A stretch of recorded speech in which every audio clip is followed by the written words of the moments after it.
אז לצורך העניין, נסעתי על כביש הערבה בלילה, אני רואה נהג מונית, כאילו מונית, הנהג לא במונית, כל מה שיש התחולה של המונית על הכביש, וניידת זה של המחובב, הכל חשוך, כביש הערבה. רק האורות של המונית החוצה.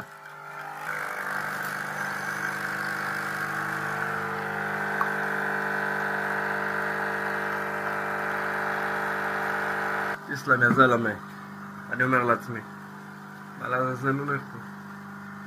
עכשיו אתה אומר אם אני רוצה לתבוע את המשטרה, להגיש תלונה על זה שאני חושב שהמשטרה, יש דברים כאלה במשטרה הזה, או שהמשטרה יודעת הכל ואתה צריך לסמוך עליה בעיניים עצומות. בעיניי לא. זה היה נראה לי לא מוסרי מה שראיתי.